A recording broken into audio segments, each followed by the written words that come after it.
বাংলাদেশের মসনদে থাকা ব্যক্তিদের তাদের সঙ্গে কি তুলনা করা যায় আমি জানি না, তবে ভারতের এই জবাবের কয়েক ঘন্টার মধ্যে বেহায়াপনা আর নির্লজ্জতার সমস্ত বাঁধ ভেঙে ওই বাংলাদেশের বিদেশ মন্ত্রক আবার পাল্টা জানিয়েছে যে 20শে ডিসেম্বর নয়াদিল্লিতে বাংলাদেশ হাইকমিশনের বাইরে যা ঘটেছে তা অত্যন্ত দুঃখজনক এবং একে ভ্রান্তকর প্রচার বলে উড়িয়ে দেওয়া যায় না। এখানেই শেষ নয়, ওই দীপু দাসের হত্যাকাণ্ড প্রসঙ্গে বাংলাদেশ সরকার ভারতের বক্তব্যের কড়া বিরোধিতাও করেছে। ইউনূসের মতে একজন হিন্দু নাগরিকের ওপর একটি বিচ্ছিন্ন হামলাকে সংখ্যালঘু নির্যাতনের ঘটনা হিসেবে তুলে ধরার চেষ্টা করা হয়েছে। বাংলাদেশের সাম্প্রদায়িক পরিস্থিতি দক্ষিণ এশিয়ার বহু অঞ্চলের তুলনায় ভালো। ভাবুন একবার, দীপু দাসের হত্যাকাণ্ড নাকি একটি বিচ্ছিন্ন ঘটনা। কারো শরীরে মানুষের রক্ত থাকলে কি এমন ধরনের কথা বলতে পারে? বাংলাদেশের সাম্প্রদায়িক পরিস্থিতি নাকি ভালো। এর থেকে 2025 সালের সেরা জোকস আর কি হতে পারে? বাংলাদেশের এই পরিস্থিতির জন্য ইউনূসকেই দায়ী করেছেন প্রাক্তন প্রধানমন্ত্রী শেখ হাসিনা।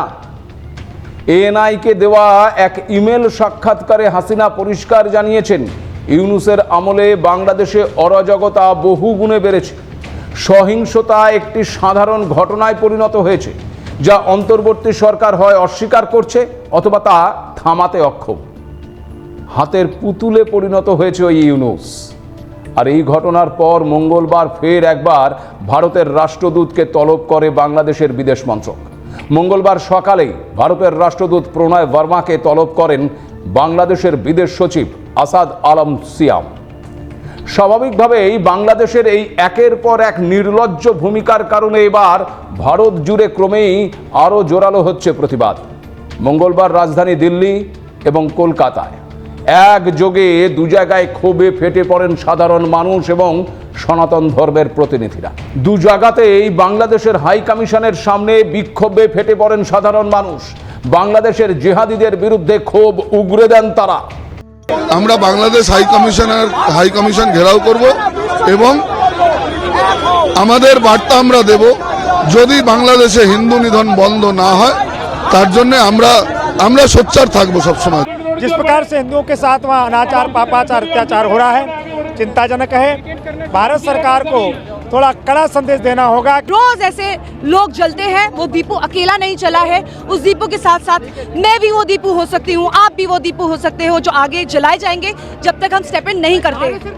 ঘরে বাইরে চাপে পড়ে এবার আবার কূটনৈতিক সিদ্ধান্ত নিচ্ছেন ওই ইউনূস। ভারতের সাথে সরাসরি পাঙ্গা নেওয়ার কথা ভাবছেন নাকি আইএসআই এবং মৌলবাদীদের হাতের পুতুল ওই ইউনূস? নিজেদের বাঁচাতে এবার কি আমেরিকার পায়ে পড়ছেন ইউনূস? ভারতের পাল্টা কূটনৈতিক চালে কতটা বিপদে পড়তে পারেন ওই মোহাম্মদ ইউনূস? চরমপন্থীদের বারবারন্ত প্রভাব ফেলছে ভারত বাংলাদেশের কূটনৈতিক সমীকরণে। আগেই বাংলাদেশে অবস্থিত ভারতীয় দূতাবাসগুলিতে অনির্দিষ্টকালের জন্য ভিসা অফিস বন্ধের ঘোষণা করেছে নয়াদিল্লি। ভারতের কূটনৈতিক চালে ধাক্কা খেয়ে এবার আবার দিল্লির দেখাদেখি ভারতের 3 রাজ্যে অনির্দিষ্টকালের জন্য ভিসা সেন্টার বন্ধ করার সিদ্ধান্ত নিল ওই বাংলাদেশের বিদেশ মন্ত্রক। নয়াদিল্লি, শিলিগুড়ি এবং আগরতলায় অবস্থিত বাংলাদেশ হাইকমিশন থেকে আপাততভাবে সমস্ত ধরনের দূতাবাস কেন্দ্রিক পরিষেবা এবং ভিসার কাজ সাময়িকভাবে স্থগিত করার সিদ্ধান্ত নিয়েছে ঢাকা। আচ্ছা বলুন তো, ভারত থেকে ঢাকা বা বাংলাদেশে যাওয়ার প্রয়োজনীয়তা বেশি নাকি বাংলাদেশ থেকে ভারতে আসার প্রয়োজনীয়তাটা বেশি? ভারত থেকে বাংলাদেশে অবশ্যই মানুষ যান, আত্মীয় স্বজনের কাছে যান, বিভিন্ন কাজে যান, ব্যবসার কাজে যান কিংবা পড়াশুনো করতেও যান হয়তো। কিন্তু বাংলাদেশ থেকে ভারতে যারা আসেন তাদের অধিকাংশই আসেন চিকিৎসা করাতে। স্বাভাবিকভাবেই এই ভিসা কূটনীতিতে সবচেয়ে কিন্তু বিপাকে পড়তে চলেছিল ওই বাংলাদেশিরাই। কারণ জরুরি ভিত্তিতে কেউ চিকিৎসা করানোর জন্য ভারতে আসতে চাইলে সেটা আর তারা পারবেন না। সেক্ষেত্রে তাদের সিঙ্গাপুর কিংবা অন্য কোথাও যেতে হবে। যা আবার অনেক বেশি খরচ সাপেক্ষও বটে। এখানেই শেষ নয়, এবার খেলা শুরু হয়ে গেছে। হ্যাঁ, একদম তাই। ভারতের কূটনৈতিক চালের চোটে এবার রীতিমতো খাওয়া শুরু করেছেন ওই ইউনূস। তার কারণ এবার আর দিল্লি নয়, ইউনূসকে সরাসরি বার্তা পাঠিয়েছে খোদ রাশিয়া। চলমান অস্থিরতা এবং ভূ রাজনৈতিক সম্পর্কের টানাপোড়েনের মধ্যে বাংলাদেশকে যত তাড়াতাড়ি সম্ভব ভারতের সঙ্গে উত্তেজনা কমানোর আহ্বান জানিয়েছে রাশিয়া। মস্কো জোর দিয়ে বলেছে যে দক্ষিণ এশিয়ার এই দুই প্রতিবেশীর মধ্যে স্থিতিশীল সম্পর্ক আঞ্চলিক স্থিতিশীলতার জন্য মঙ্গলজনক হবে। বাংলাদেশে নিযুক্ত রাশিয়ার রাষ্ট্রদূত আলেকজান্ডার প্রিগোরিয়েভিচ খোজিন ভারতের সঙ্গে উত্তেজনা কমানোর গুরুত্বের ওপর জোর দিয়ে জানিয়েছেন যত তাড়াতাড়ি সম্ভব ততই ভালো, এবং একই সঙ্গে আবার 1971 সালে বাংলাদেশের স্বাধীনতায় নয়াদিল্লির গুরুত্বপূর্ণ ভূমিকার কথা উল্লেখ করেছেন ওই খোজিন। রাশিয়ার রাষ্ট্রদূত সাফ জানিয়েছেন, আপনারা যত তাড়াতাড়ি উত্তেজনা কমাবেন ততই ভালো, কারণ ঐতিহাসিকভাবে 1971 সালে যখন বাংলাদেশ স্বাধীনতা লাভ করে তখন তা মূলত ভারতের সাহায্যের কারণেই সম্ভব হয়েছিল। রাশিয়াও এই বিষয়ে সমর্থন করেছিল। কাঁধে কাঁধ মিলিয়ে ভারত, বাংলাদেশ এবং রাশিয়া আমরা একসাথে কাজ করি। আগামী 12ই ফেব্রুয়ারি বাংলাদেশের জাতীয় নির্বাচনের আগে ঢাকায় যে হিংসা, সংখ্যালঘুদের বিক্ষোভ এবং রাজনৈতিক উত্তেজনার পরিস্থিতি তৈরি হয়েছে তার বিরুদ্ধেও সতর্ক করেছেন রাশিয়ার রাষ্ট্রদূত। রাশিয়ার রাষ্ট্রদূত পরিষ্কার বলেছেন যে রাশিয়া দুই দেশের দ্বিপাক্ষিক সম্পর্কে হস্তক্ষেপ করছে না, তবে মস্কো মনে করে যে এমন একটি উপায় খুঁজে বের করা বুদ্ধিমানের কাজ হবে যাতে ওই উত্তেজনা বর্তমান স্তর থেকে আর না বাড়ে।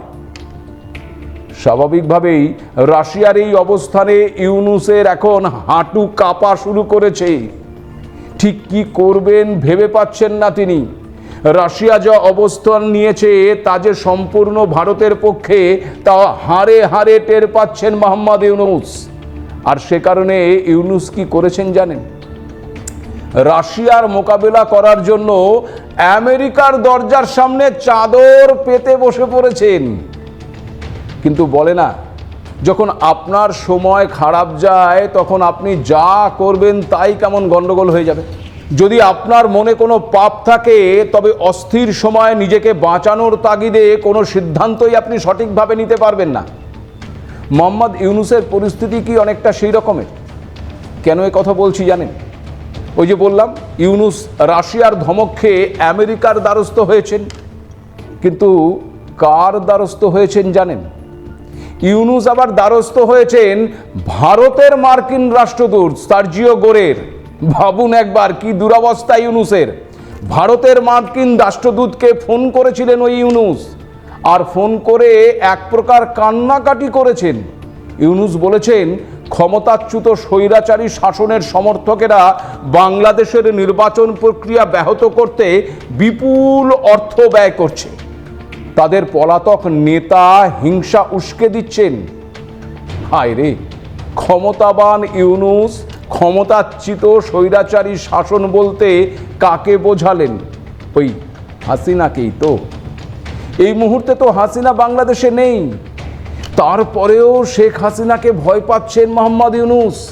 হাসিনার দলকে ব্যান করে দিয়েছেন, তারপরেও আওয়ামী লীগকে ভুলতে পারছেন না তিনি। টাকা দিয়ে নাকি বাংলাদেশের নির্বাচন প্রক্রিয়া বানচাল করার চেষ্টা করা হচ্ছে বলে প্রলাপ বকা শুরু করেছেন ওই শান্তি বিঘ্নকারী মোহাম্মদ ইউনূস। আসলে ইউনূসের বাড়া ভাতে এবার যে ছাই পড়ার ভয় দেখা দিয়েছে। হাসিনাকে সরিয়ে বাংলাদেশের মসনদে তিনি বসেছেন ঠিকই, নির্বাচনের পর আবার রাষ্ট্রপতি হবার স্বপ্নও দেখছেন, কিন্তু এই মুহূর্তে ঘরে বাইরে যেভাবে চাপে পড়েছেন তাতে তার স্বপ্ন পুরো মাঠে মারা না যায়। কারণ একদিকে ভারতের সাথে সম্পর্ক তলানিতে গিয়ে ঠেকেছে, ভারতের কূটনৈতিক চাপে ইতিমধ্যেই চ্যাপ্টা হয়ে যাবার জোগাড় তার। আবার দেশের অভ্যন্তরে অস্থির পরিস্থিতি, হিংসা চরম আকার ধারণ করেছে। সংখ্যালঘুদের ওপর আক্রমণের পাশাপাশি সংবাদ মাধ্যম, সংস্কৃতি মঞ্চ কিছুই বাদ যাচ্ছে না ওই মৌলবাদীদের আক্রমণের হাত থেকে। এই অবস্থায় আবার দেশের বাইরে থেকে একের পর এক তোপ দাগছেন ওই শেখ হাসিনা, যা অনেকটা ওই কাটা ঘায়ে নুনের ছিটের মতন লাগছে ইউনূসের বুকে। ক্রমেই নিজের দেশেই উঠছে ইউনূস বিরোধী স্লোগান। ভারত বিরোধী যে ওসমান হাদিকে বুকের ছেলে বলে দাবি করেছিলেন ওই ইউনূস, সেই ওসমান হাদির খুনিরা ভারতে পালিয়ে গিয়েছে বলে ভারতের বিরুদ্ধে সুর চড়িয়েছে কট্টরপন্থীরা। সেই ওসমান হাদির খুনিদের নিয়ে প্রশাসন যা বলেছে তাতে ইউনূসের রাতের ঘুম উড়ে গেছে। কারণ পুলিশ প্রশাসনের তরফে সাফ জানিয়ে দেওয়া হয়েছে যে ওসমান হাদির আততীয়রা ভারতে পালিয়ে গেছে নাকি বাংলাদেশের ভেতরেই লুকিয়ে আছে তার কোনো সঠিক তথ্য তাদের কাছে নেই। ভাবুন, ইউনূসের প্রশাসনের অবস্থাটা একবার ভাবুন। প্রশাসন বলছে তাদের কাছে কোনো তথ্য নেই, ফলে কট্টরপন্থীরা যে অভিযোগ করছে ইউনূসের প্রশাসন, সেই অভিযোগ আবার অস্বীকার করছে। অর্থাৎ মৌলবাদী কট্টরপন্থীদের বিরুদ্ধাচারণ করছে ওই ইউনূসের পুলিশ, যার ফলে মৌলবাদীদের কাছেও এবার চাপে পড়েছেন মোহাম্মদ ইউনূস। আবার সোমবার দুপুরে শাহবাগ চত্বর থেকে সাংবাদিক বৈঠক করে বাংলাদেশের তদন্তকারী সংস্থা এবং ওই অন্তর্বর্তী সরকারের ভূমিকা নিয়ে প্রশ্ন তুলেছেন ওই ওসমান হাদির রাজনৈতিক দল ইনকিলাব মঞ্চ। হাদি হত্যায় অভিযুক্তদের গ্রেপ্তারির দাবিতে আগেই 24 ঘন্টা সময়সীমা দিয়েছিল তারা, কিন্তু গ্রেপ্তার তো দূরস্থ, অভিযুক্তরা কোথায় সেটাই জানে না ওই ইউনূসের প্রশাসন। স্বাভাবিকভাবেই এবার ইউনূসের বিরুদ্ধেই ক্ষোভে ফেটে পড়েছেন ওই হাদি অনুগামীরা। অন্যদিকে এক ওসমানে রক্ষে পাওয়ার আগে আবার আর এক এনসিপি নেতা গুলিবিদ্ধ হওয়ায় ফের নিরাপত্তা নিয়ে প্রশ্ন ওঠা শুরু হয়েছে। সব মিলিয়ে একেবারে ল্যাজে গোবরে অবস্থা মোহাম্মদ ইউনূসের। বাংলাদেশের নির্বাচন কমিশন এখনও সুষ্ঠু অবাধ নির্বাচন করানোর বিষয়ে বদ্ধপরিকর বলে জানিয়েছে, কিন্তু প্রশ্ন হচ্ছে বাংলাদেশের সুষ্ঠু অবাধ নির্বাচন কি সত্যি সম্ভব? এই অশান্তির আবহে সাধারণ মানুষ কি সত্যি ভোট দিতে যেতে পারবেন? আর যদি সত্যি সুষ্ঠু অবাধ নির্বাচন হয়, তবে পাকিস্তানের মোহরা ওই ইউনূস কি আদৌ বাংলাদেশে থাকতে পারবেন? কারণ বাংলাদেশের শুভবুদ্ধি সম্পন্ন মানুষের কিন্তু মোহ ভাঙতে শুরু করেছে।